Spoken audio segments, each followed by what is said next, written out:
Have you ever driven through a place so vast, so open, that it almost felt like time had stopped? A place where your car glides for miles under endless skies, and the only company you have is the whisper of the wind and the sight of distant mountains. That place is Wyoming, breathtaking, wild, and strangely empty. It's one of the most beautiful states in America, yet hardly anyone lives there. Why? What happened to the Cowboy State that once symbolized rugged freedom? Today, we're uncovering the truth about why nobody lives in Wyoming anymore, and what that says about the changing face of America. Wyoming is a land of extraordinary contrasts. It boasts some of the most iconic natural landmarks in the U.S. Yellowstone National Park, Grand Teton, and the Bighorn Mountains. Yet it's also the least populated state in the country. According to the U.S. Census Bureau, Wyoming has just about 584,000 residents, fewer than the population of some American suburbs. That's roughly 6 people per square mile, while New Jersey has more than 1,200. To put it simply, you could drive across entire counties here and barely pass another human being. But how did the equality state become the empty state? As it turns out, part of the answer lies deep in its economy. Wyoming's prosperity has always been tied to the ground beneath its feet. The state's main industries are coal, oil, and natural gas, and when the global energy markets fluctuate, so does life in Wyoming. Data from the U.S. Energy Information Administration show that Wyoming remains America's leading coal producer, but the industry has lost tens of thousands of jobs over the past 2 decades. As energy demand shifts toward renewables, the communities that once thrived on extraction face closures and layoffs. When a coal mine or drilling site shuts down, local diners go quiet, gas stations lose customers, and families pack up to leave. In small towns like Gillette and Rock Springs, the economic ripples are immediate and painful. For many, it's not a matter of choice, it's survival. Moving on, the economy isn't the only challenge. The weather in Wyoming can be breathtaking and brutal. Winters stretch for months, with fierce winds and snowstorms that can block highways for days. According to the National Weather Service, wind gusts in parts of Wyoming regularly exceed 60 miles per hour, and temperatures can plunge below 0 degrees Fahrenheit in winter. Imagine living in a town where you can't leave your home for 3 days because the roads are buried under snowdrifts, and the nearest hospital is over an hour away. These are realities many rural Wyoming residents face each year. Add to that the high cost of heating and road maintenance, and the harsh beauty starts to feel like an expensive dream. Up next, there's the issue of distance, not just physical, but social. Wyoming is enormous. It's the 10th largest state by area, yet you could drive for hours and barely see a town. That isolation affects daily life more than most people realize. Many residents must travel long distances for groceries, medical care, or even basic schooling. The Wyoming Department of Health reports that several counties are designated health professional shortage areas, meaning there simply aren't enough doctors or hospitals to meet demand. When a family's child falls sick or an elderly parent needs care, they might have to drive hundreds of miles for help. For younger generations, that isolation often feels unbearable. As you might guess, this isolation drives another trend: young people leaving and not coming back. According to Wyoming's official demographic reports, many small towns have seen steady population decline because their younger residents move to states like Colorado, Montana, or Utah in search of better education and job opportunities. Once they leave, few return. The average age in many Wyoming counties is rising, while school enrollments are shrinking. When schools close, businesses follow, and communities weaken. It's a slow drain that leaves entire regions hollowed out over time. This isn't just happening in Wyoming. It's a trend across much of rural America. But here, the effect is magnified by scale and solitude. What's more, infrastructure plays a huge role in whether people stay or go. Wyoming's sparse population makes it expensive to maintain modern services.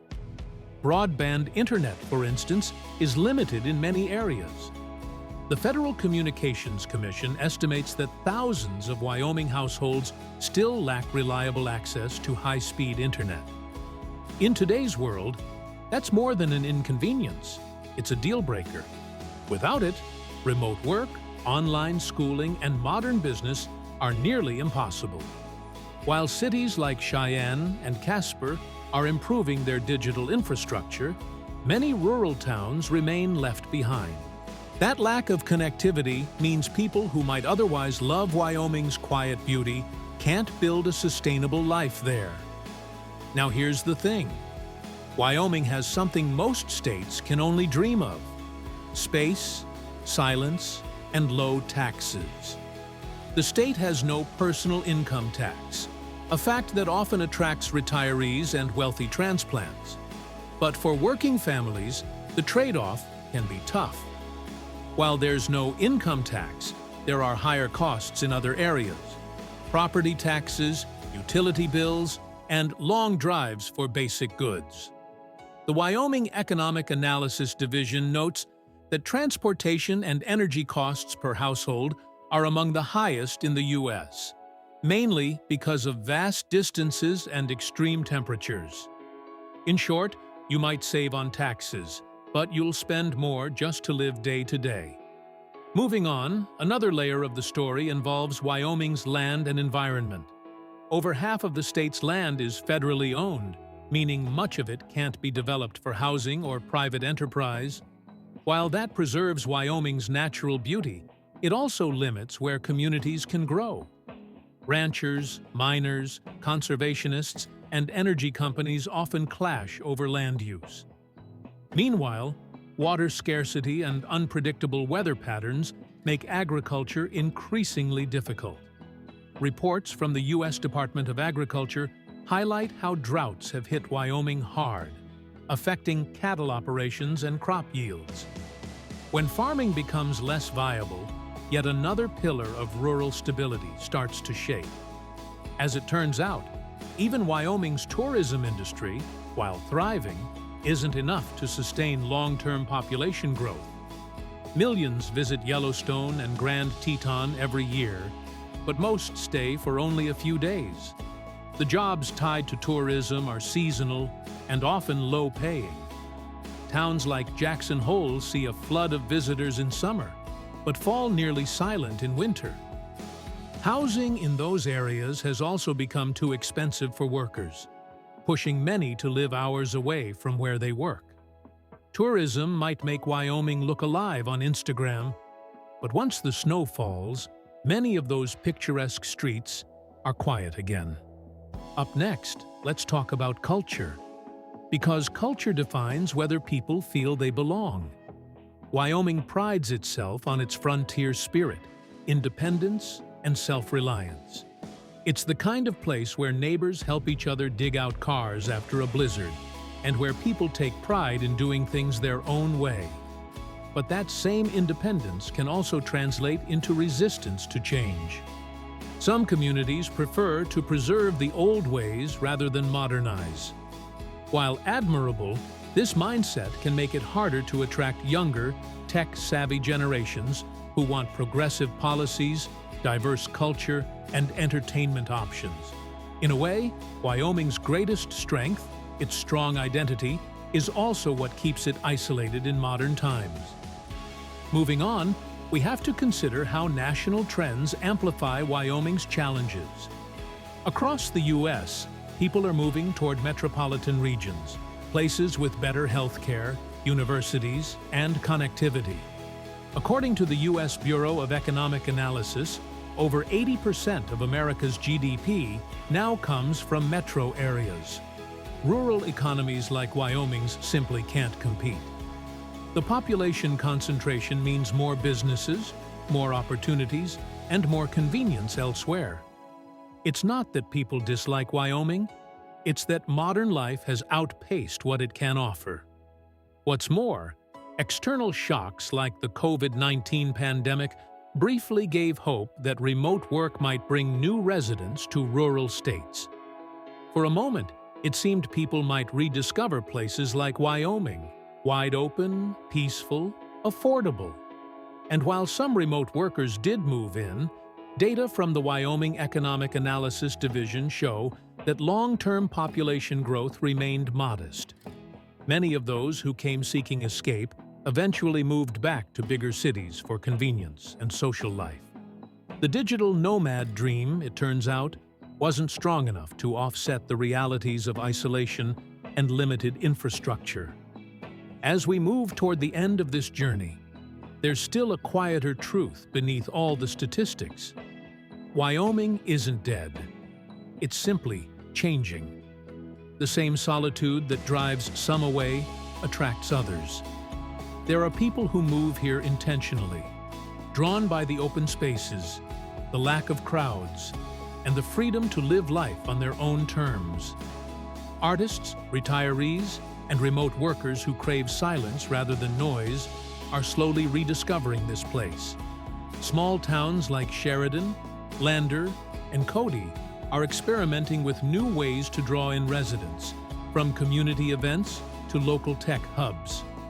The state government is investing in broadband expansion and renewable energy projects, hoping to balance progress with preservation. Up next, consider this paradox. Wyoming's emptiness may actually be its greatest asset. In a crowded, noisy world, emptiness can mean peace. For those who value independence and open horizons, Wyoming remains a refuge. The challenge is finding balance, keeping the land wild while allowing people to build sustainable lives. It's not easy, but perhaps that's what keeps Wyoming authentic. It refuses to bend easily to modern convenience. As it turns out, the story of why nobody lives in Wyoming anymore isn't just about economics or weather. It's about the soul of a place that refuses to be ordinary. It's about a state that values quiet over crowds, grit over glamour, and self-sufficiency over convenience. The rest of America may be rushing forward, but Wyoming stands still, not as a relic, but as a reminder that not every inch of land has to be conquered by urban life. So, what about you? Could you live somewhere like Wyoming, miles from the nearest neighbor, surrounded by silence and sky? Let us know in the comments below. And if you enjoyed exploring this story, don't forget to like this video, subscribe, and share it with someone who loves discovering the untold corners of the world. Because sometimes, the most interesting stories aren't found where people live, but where they used to.